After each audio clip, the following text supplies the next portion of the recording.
Assalamualaikum warahmatullahi wabarakatuh. Perkenalkan, nama saya Dika Nadia Henry, mahasiswa Universitas Negeri Padang dari jurusan Pendidikan Luar Sekolah, Fakultas Ilmu Pendidikan. Ingin memberikan pelatihan tentang cara pemanfaatan limbah sebagai kerajinan yang bernilai jual kepada masyarakat. Untuk mempermudah pelaksanaan pelatihan dan lebih efektif, saya telah mempersiapkan buklet dengan judul Cara Pemanfaatan Limbah sebagai kerajinan yang bernilai jual. Dengan begitu, peserta pelatihan dapat lebih memahami mengenai cara pemanfaatan limbah sebagai kerajinan yang bernilai jual, serta dapat mempraktekkannya secara mandiri. Buklet cara pemanfaatan limbah sebagai kerajinan yang bernilai jual ini berisikan tentang yang pertama yaitu pengertian kerajinan, tujuan kerajinan, jenis-jenis kerajinan, contoh kerajinan, dan yang terakhir seperti beberapa langkah-langkah dalam pembuatan kerajinan yang berasal dari limbah. Nah, untuk materi pertama yaitu mengenai pengertian kerajinan. Kerajinan itu sendiri adalah barang yang dihasilkan melalui keterampilan tangan. Kerajinan menghasilkan karya yang mementingkan nilai keindahan sebagai kehiasan atau kegunaan. Tujuan kerajinan dalam pengolahan limbah ini untuk memanfaatkan barang-barang yang sudah tidak terpakai. Jadi kita dapat mendaur ulangnya sebagai bahan yang dapat dipakai kembali. Nah, untuk materi ketiga yaitu jenis-jenis kerajinan. Yang pertama, kerajinan dari bahan lunak.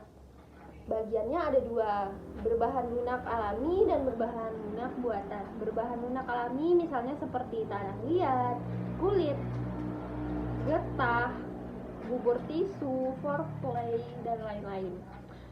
Bahan lunak buatan contohnya seperti sabun, bubur kertas, lilin, gips, dan lain-lain.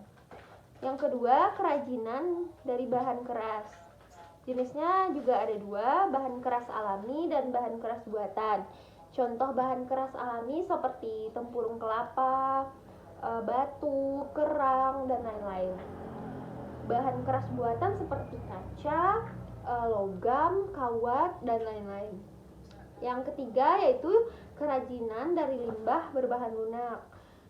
Jenisnya ada dua juga seperti limbah lunak organik dan limbah lunak anorganik. Contohnya kalau limbah organik itu yang bisa terurai seperti kulit jagung, kacang-kacangan. Selanjutnya yaitu limbah lunak anorganik, tidak bisa terurai. Contohnya seperti kain perca, karet, styrofoam, plastik, dan lain-lain. Nah, dari jenis-jenis bahan kerajinan tadi kita dapat membuat contoh kerajinannya seperti dari jenis bahan lunak. Kita bisa membuat keramik, vas bunga, guci, dan perlengkapan makan minum lainnya.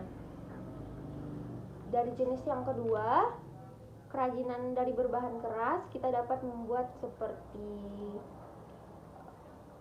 gantungan kunci, perhiasan, mendali, miniatur-miniatur, dan lain-lain.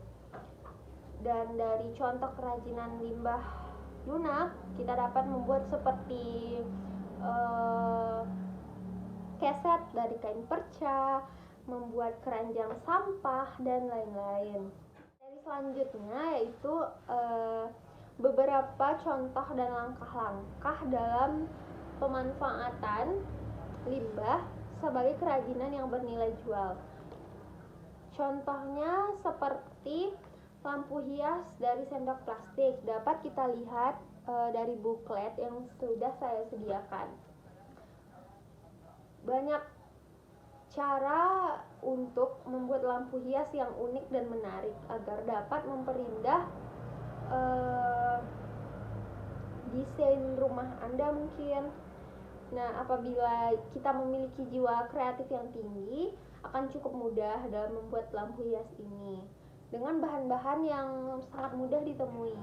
Yang pertama itu seperti botol air mineral, sendok plastik, cutter, gunting, lem untuk plastik, Nah, langkah-langkah membuat lampu hias dengan sendok plastik itu adalah yang pertama, kita harus menggunting sendok plastik itu, mengambil bagian sendoknya saja, tangkainya dibuang. Nah, langkah yang kedua, tampilkan potongan sendok di bagian aqua. Jadi sendok yang sudah kita gunting tadi kita tempelkan kepada permukaan sisi botol aqua. Nah, setelah itu kita menempelkan dengan gerakan melingkari sendok tersebut dengan ditata secara rapi. Nah, setelah semua permukaan aqua itu tertutup oleh sendok, pasanglah lampu di dalam botol tersebut. Nah, setelah itu, jika sudah memasangkan lampu tidur dari sendok plastik pun sudah jadi. Ini contohnya. Baiklah, hanya sekian materi pelatihan yang dapat saya sampaikan pada hari ini. Semoga ini bermanfaat bagi kita semua dan kita dapat memanfaatkan limbah plastik agar menjadi suatu kerajinan yang bernilai jual. Nah, salah dan janggal saya mohon maaf. Saya sudahi dengan Assalamualaikum warahmatullahi wabarakatuh.